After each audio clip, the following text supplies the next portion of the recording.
If so, let us start with first the normal. Briefly, the normal. Every human being has a vital principle inside of him which manifests itself in terms of urges, impulses, passions. Sometimes these have been called concupiscences. There are three of them, principally. One, there is self-perfection of the human mind. If we did not have that drive within us, we would never seek to perfect ourselves intellectually or socially. Now we have another drive, because man not only has a mind or a head, he's got a body. You see, in 5 years, 6 years, I haven't learned to draw any better. So there's another impulse which is directed to the body and its pleasures, and particularly this, just as this is self-perfection of the mind, so this is self-perpetuation of the human species. Now, in addition to these two urges that we have, one of mind and body, we also have an urge to that which is outside of us, namely the world. For example, well, the ownership of property. Have an urge to own things, for example, like an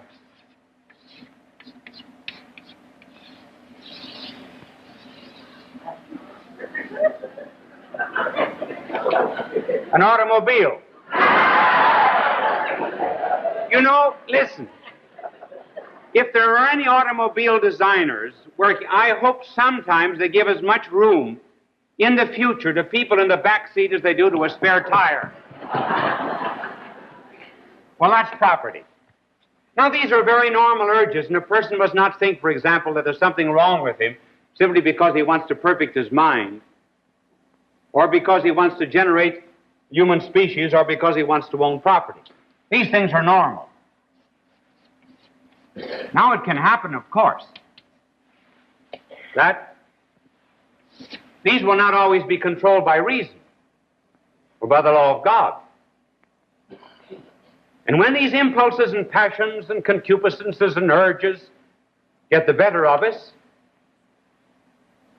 then this natural urge for self-perfection of the mind can become pride,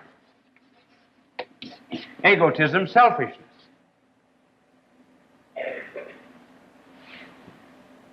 The urge of the body, self-perpetuation of the human species, when not subject to law and right reason, can become what used to be called lust, and sometimes today is called sex, though not properly. And the third urge, if not controlled by reason, could become avarice, selfishness, or worldliness.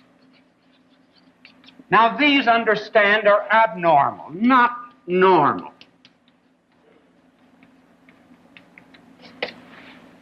Now we come to the science of psychiatry. In which is psychiatry interested? The normal or the abnormal? The abnormal. Now there are three psychiatrists who are most important in the science. In other words, they have given the major development to the science, and I am not mentioning them in the order of their importance. The one scientist, or psychiatrist rather, concentrated on only one of these urges, and that was Adler. The second psychiatrist concentrated on the flesh, carnality, sex, that was Freud. The third, on security, relationship to the objective world, and that was Jung.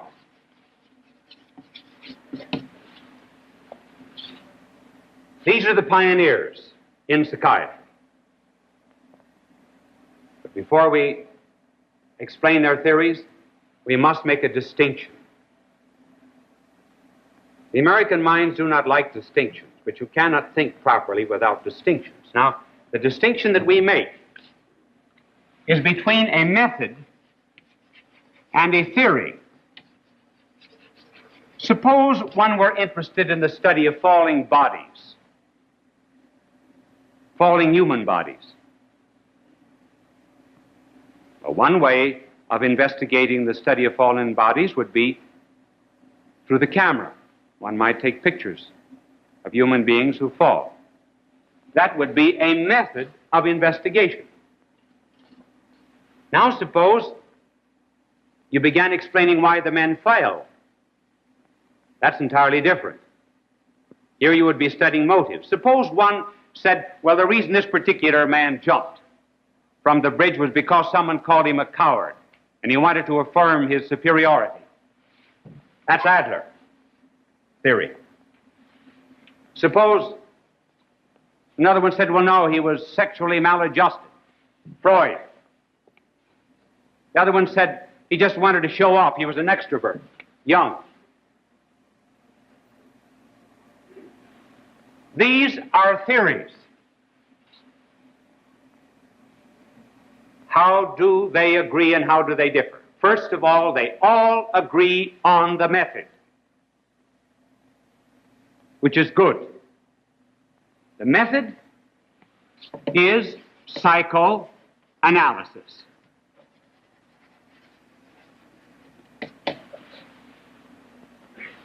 The major credit for the development of the method of psychoanalysis must be given to Sigmund Freud.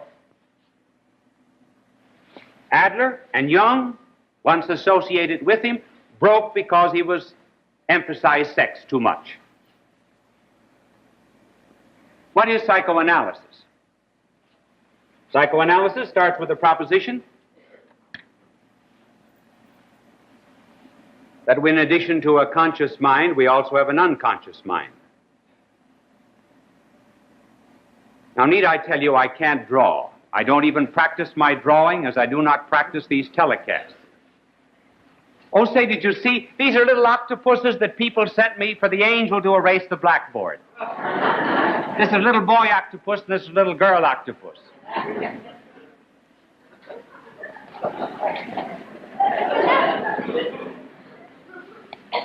He's hanging out by his halo, see?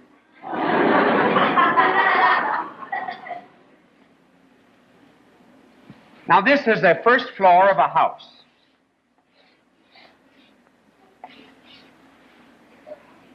I've got to put the stairs going downstairs. I've got to put it on the outside of the house. But you understand what I mean.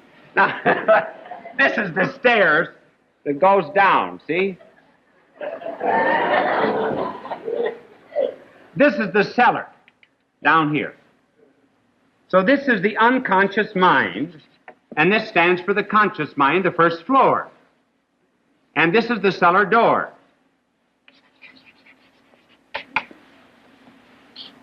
Now, just as many a housewife, for example, she has rags and bones and hanks of hair that she does not want on the first floor, she opens the cellar door and throws them down. Well, the mind does that too. The human mind often throws down in the unconsciousness many ideas which are unpleasant, which it seeks to repress, which are embarrassing. So they are thrown down into the unconsciousness. And it is rarely that they get upstairs. Why? Because there's a little man here that's called the censor. And whenever some little thought that's down here starts coming up the stairs, this little censor cracks him on the head. So he doesn't get up into consciousness. Well, does he ever get up? Oh, sometimes in dreams, say the psychoanalyst. But then the ideas are disguised. They do not come up as they really are. They come up in another form. You don't know what they mean, but the psychiatrist does. He knows. He'll tell you what they are, not for nothing, but he'll tell you.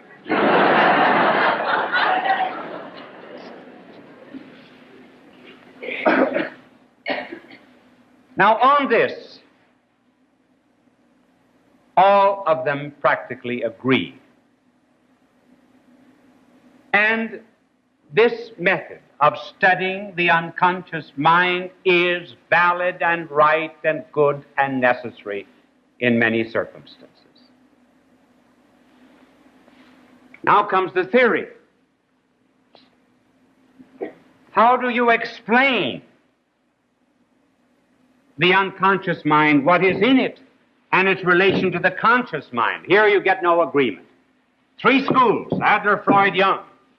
Now let's take each of them one by one, although it was Freud who started. Adler.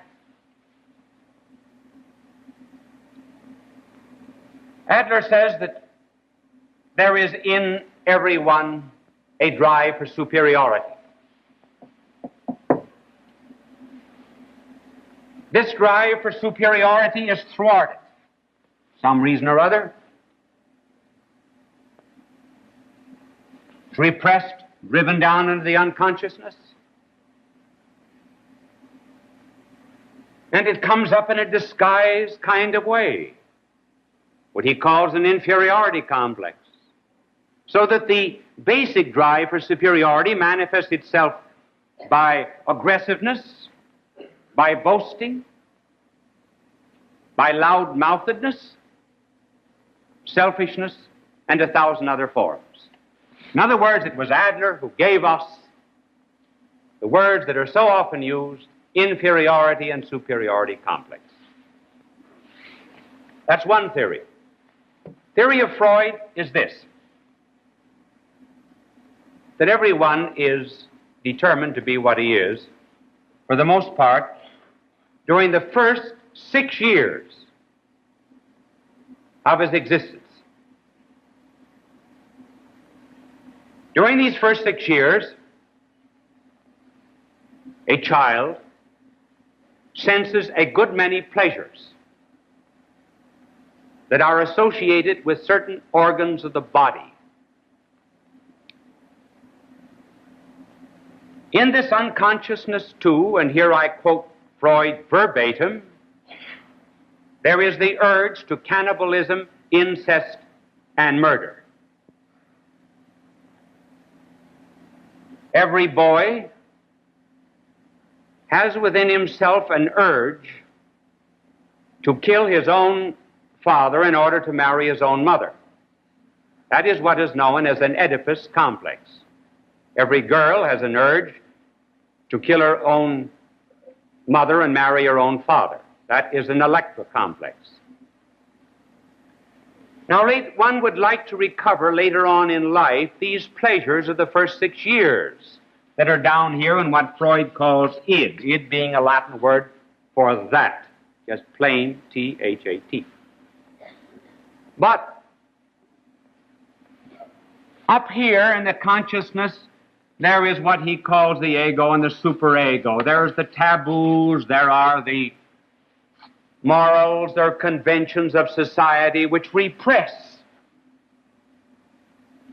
these infantile urges, the id, which constitutes human nature. Now, there are many Freudians who say, therefore, the way to release many of these complexes is to allow the id an uninhibited outlet. I say there are some Freudians who teach that. That's another theory. The theory of Jung is that in the unconsciousness is not only just this primary sex impulse of Freud. There is not only the personal, but there is also what he calls a kind of a racial unconsciousness.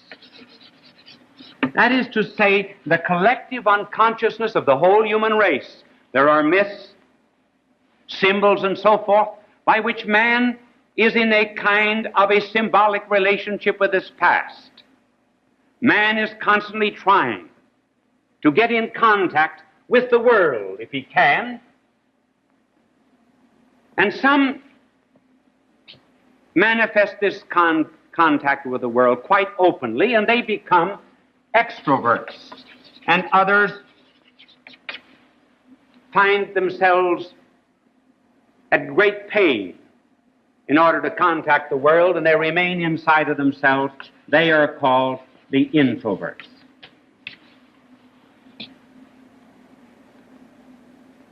Now, those are the original theories of psychiatry, explained as simply as possible. Note that none of them have explained the whole man. Each has taken a third. Each is 1/3 right, incidentally. But they've not taken the whole man. Furthermore, they are only theories.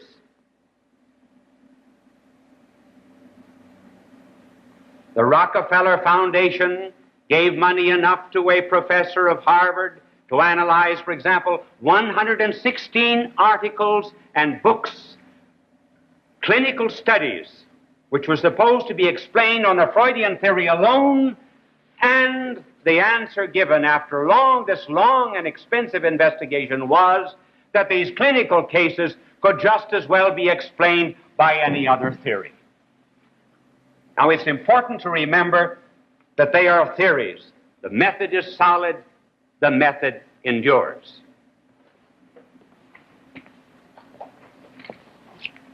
Now we come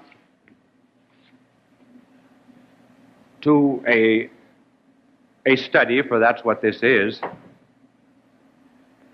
a study of new developments in psychiatry. What is new? The first development is, and it breaks to some extent with the psychoanalytic approach, the recognition that man is a psychosomatic unit. Psycho, he has a mind; somatic, he has a body. And the two are related one to the other. It has been proven by research, and I was recently talking to one of the doctors who is doing research along these particular lines. She is interested in the chemistry of the cell and metabolism. The scientist says that it is possible to notice the chemical changes in a cell where there is great fatigue. When the chemistry of the cell changes, it affects the glands, it affects the brain. Therefore, according to the newer developments, there is often, not always, there is often a physiological basis for psychoses and neuroses. In other words, the reaction now is against a kind of an angelism which regards the subconscious mind as something floating around in space.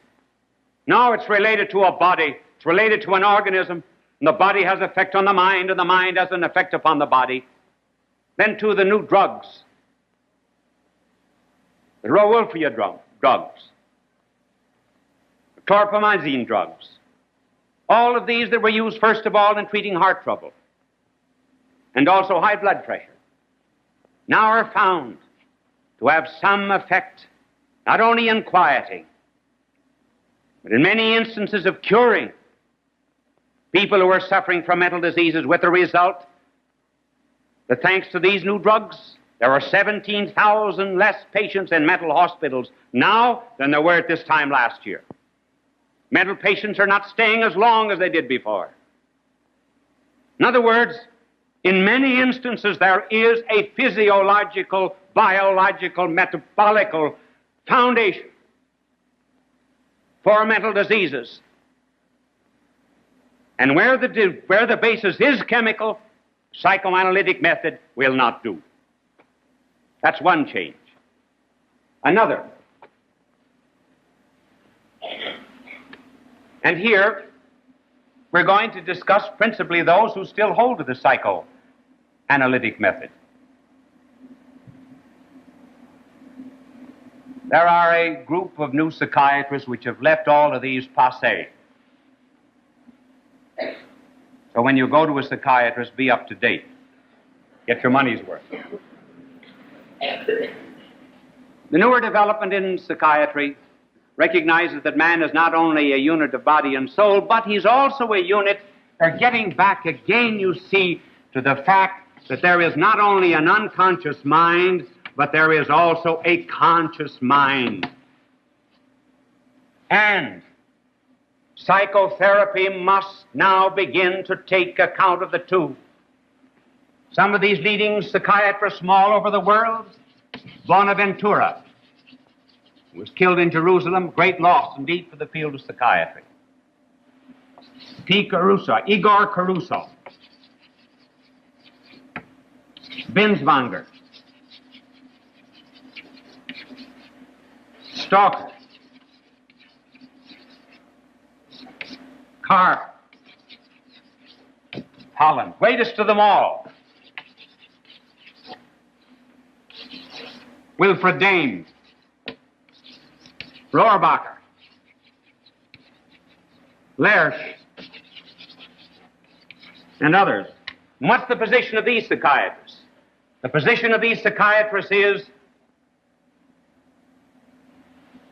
as one of them has put it, Bonaventura, there is something specifically human in man, namely his urge toward morality, that sometimes his unconscious mind can be controlled. Sometimes there may be a sense of guilt, and the psychiatrist must take account of it. But on the whole, all of these psychiatrists are now getting back to the fact that man, and this practically all of them agree, man has an intellect and a will. He has reason. He has the power of choice. In other words, he's a responsible being. And they're trying to give, as Carper said, some significance to life. And the meaning that they attach to existence and the problem of values has a tremendous effect upon them. And these psychiatrists are saying that it's not enough merely to analyze, for example, to find the dead acorn from which the oak came. You do not explain the oak by that rotted acorn. When a ship is sinking, it is not merely enough to analyze the waters that pour into the hold of the vessel. We cannot explain, for example, the statue of David by Michelangelo by saying that the marble was 6 million years in the bowels of the earth. You explain it also by something else. Namely, you explain it by the intellect, and the artistic skill, and the resolution of Michelangelo. So too psychiatrists now, even though they use the psychoanalytic method as Dane does, they're now getting back to the fact that man is not an animal, that he's rational. In other words, there's now not just a psychoanalysis, but there's also a psychosynthesis.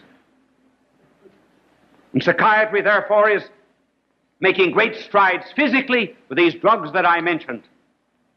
And now, we might almost say, in a true psychological sense, by recovering the true nature of man.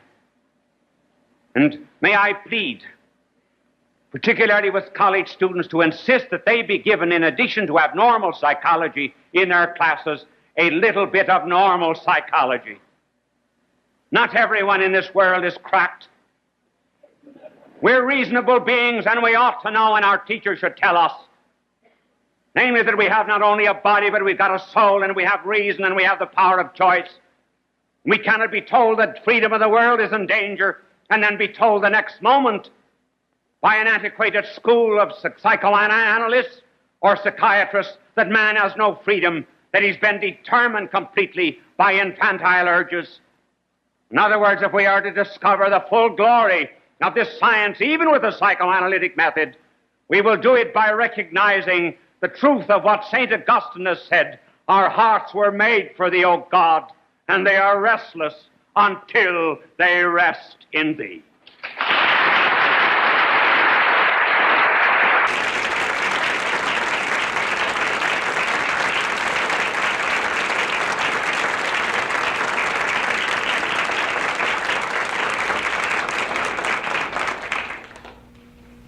Friends, I was at a wedding this past week where I saw an exercise in public speaking. The groom was asked to give a speech. He protested. He said he had never given a speech before in his life. He would be very embarrassed, and he begged off, but everyone insisted. He stood up in order to cover his embarrassment and perhaps to get a little support. He leaned his hand on the shoulder of the bride. He began his talk saying, "This thing has been forced on me."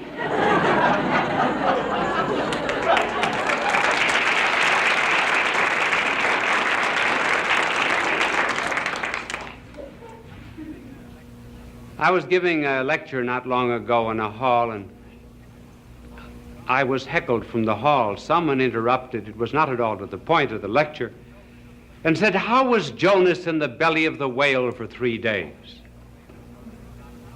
I said, "I really do not know. But I said, when I get to heaven, I will ask Jonas." He said, "Suppose Jonas isn't there." Well, I said, "Then you ask him."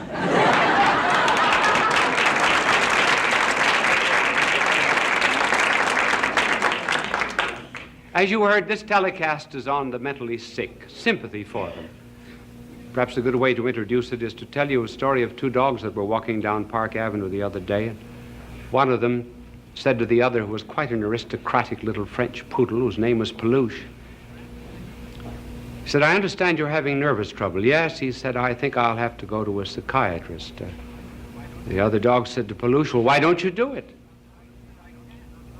Peluche said, "I can't. Not allowed to get on a couch."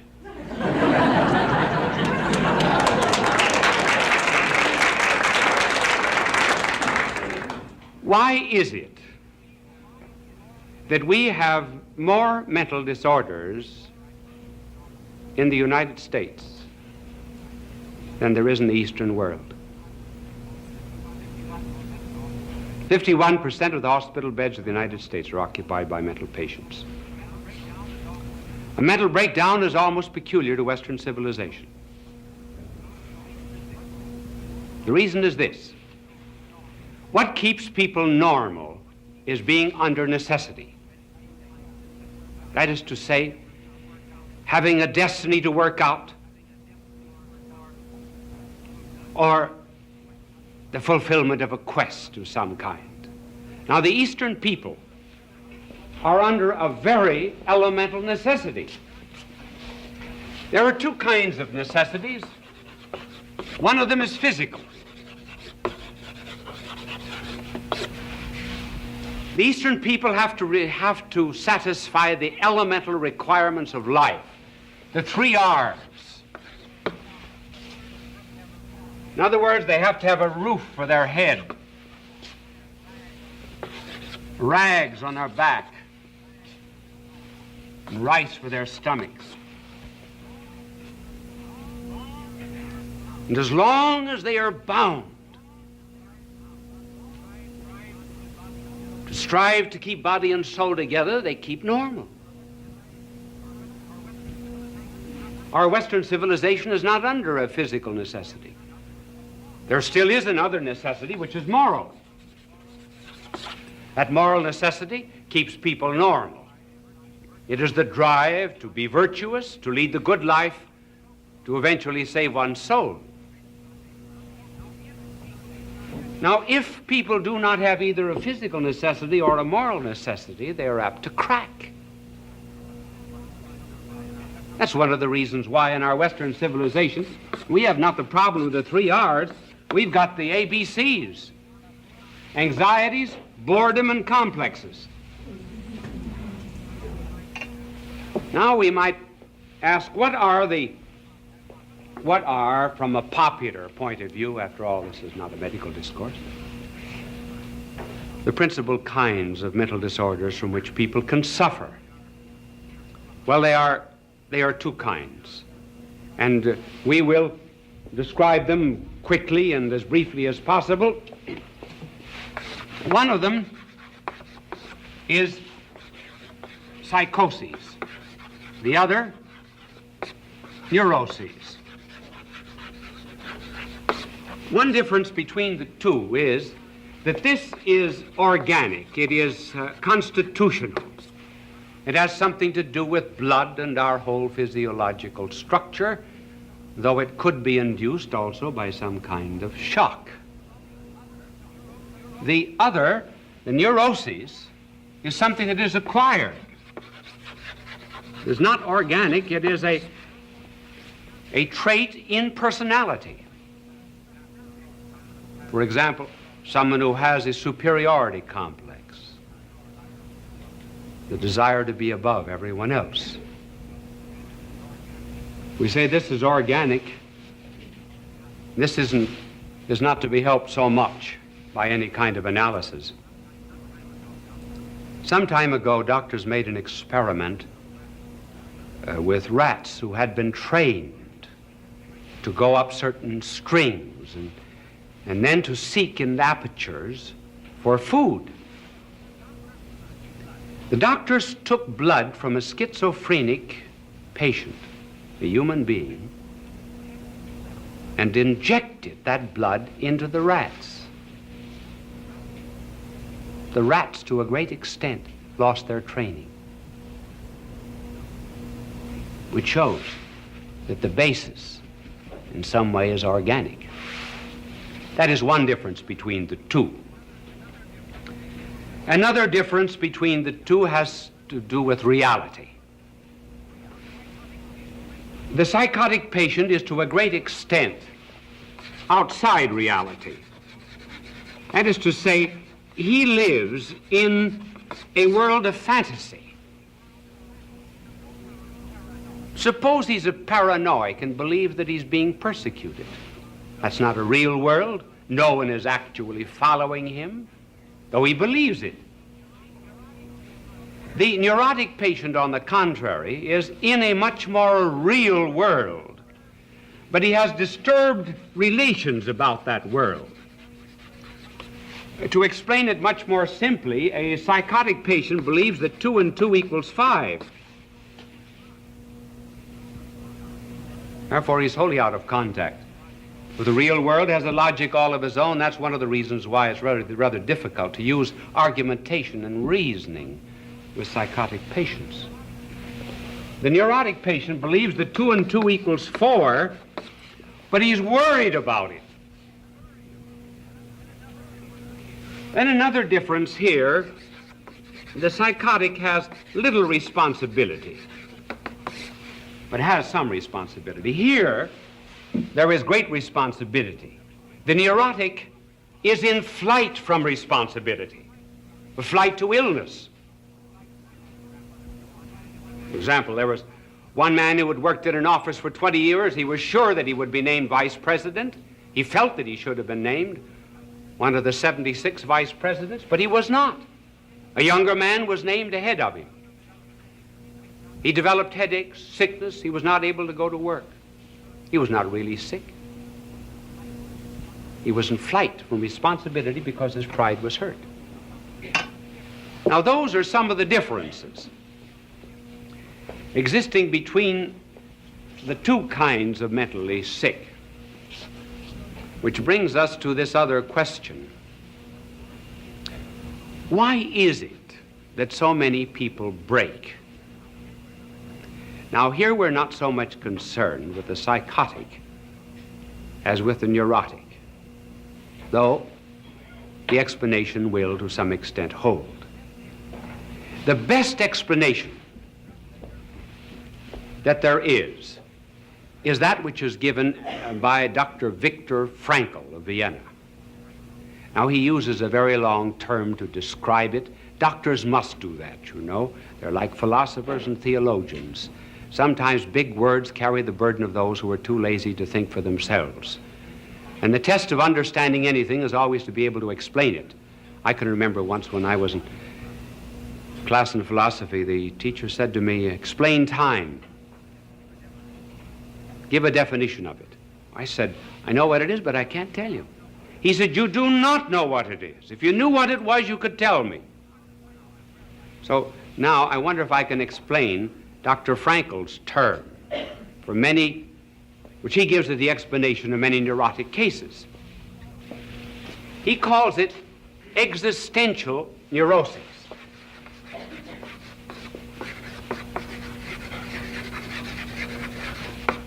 In other words, it has to do with a meaning for life. He says that the drive is not a will to pleasure, not a will to security, not a will to superiority, but the essential drive of life is a will to meaning. For example, a person would not have a gadget in his house 10 minutes without knowing what it was for. But some people will live 10, 20, 30, 40 years without knowing why they're here or where they're going. After all, that's the first question that has to be answered. And until that question is answered, namely the meaning of existence, one is apt to develop a neurosis. After all, when you go to the dentist, sit down in his chair. Before the dentist applies the drill, he has a right to say to you, what is your philosophy of life? Because if your philosophy of life is wrong, he can't be sure you'll ever pay your bill.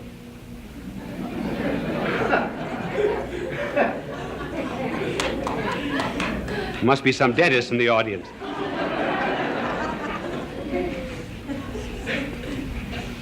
And see that existential neurosis, how it works out in a small way on Sunday. Some people have Sunday neuroses. They do not know what to do with their time. Leisure is one of the big problems of Western civilization. We work only 38, 40 hours a week, and there are 168 hours in the week. What purpose is life the rest of the time?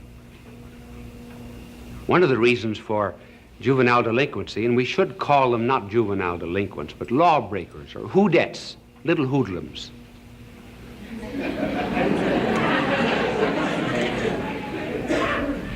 One of the reasons is these young people are in protest against their elders and their parents and their teachers, their educators, who are not giving to them a purpose of life. So they're out to destroy. They can see no goal or purpose in anything.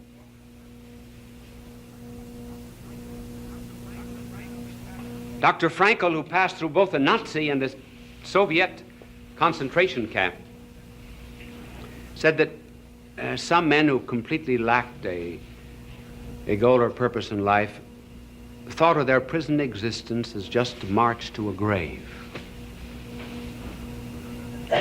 Then there were others, he said, as soon as a purpose came into life, they got strength. He said we were all starved in prison, and yet one day one of our starving men went into the Soviet pantry and stole 3 potatoes. The Soviet guard announced to us that we would be starved until the guilty person appeared with the 3 potatoes. There were 2,500 prisoners. Suddenly they had something to live for, to assert their superiority over the Soviet system. And for 48 hours, not one of them, even though they had nothing to eat, would give way the one who stole the 3 potatoes.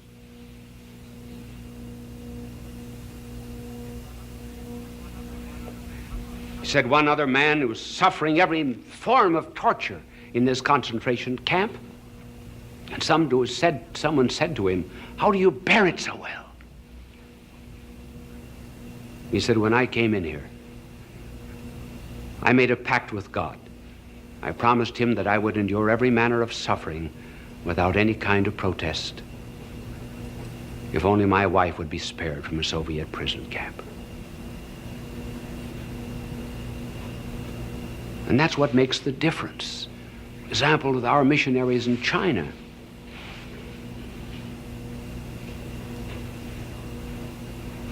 As long as they can see beyond the suffering, it becomes bearable and endurable. One woman was telling me that every day when she was let out into the prison yard, the guard would open the prison just about that wide and take her 2 or 3 minutes to squeeze out, and all of that time he would keep spitting in her face. And she just smiled back at him. One day she said, "Thanks," and without cynicism. And when she came back, he said to her, "Why did you say thanks?" said, because you made it possible for me to understand how our Lord felt when he was spat upon. There was purpose. Nietzsche did not say many wise things, but one wise thing he said was, one can endure the how of anything if you only know the why.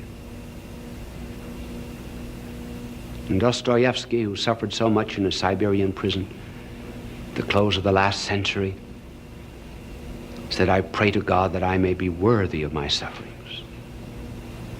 He was not suffering from a neurosis caused by the meaninglessness of life.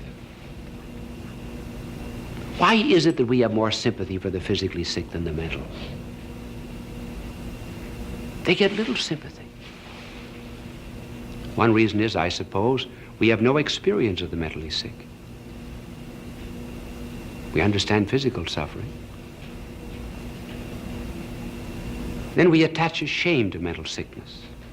We regard it as a stigma. If someone in the family is sick, we hide it. We do not hide the fact that someone has cancer, tuberculosis.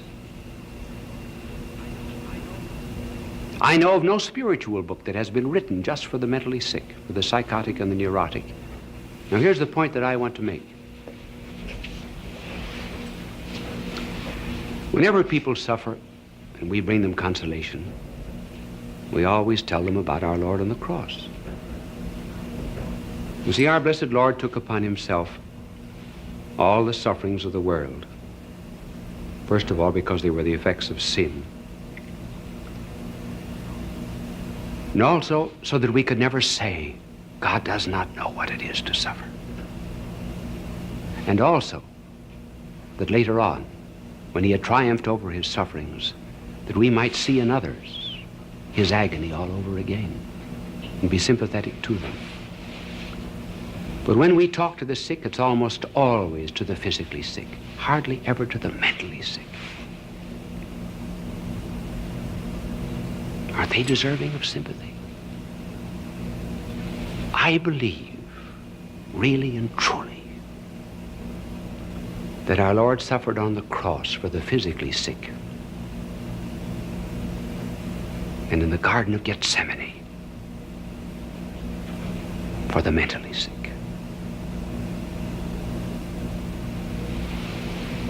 Look at the words that describe his agony there. Sorrowful unto death, sad, heavy, fearful. All the psychological descriptions of these people whose minds are disturbed in some way. And then he suffered the loneliness that they have, their isolation from society. Loneliness by finding his apostles asleep.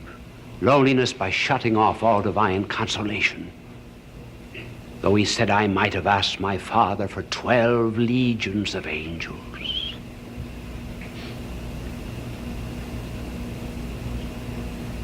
But more than that, he entered into their agony. It was mental agony he suffered.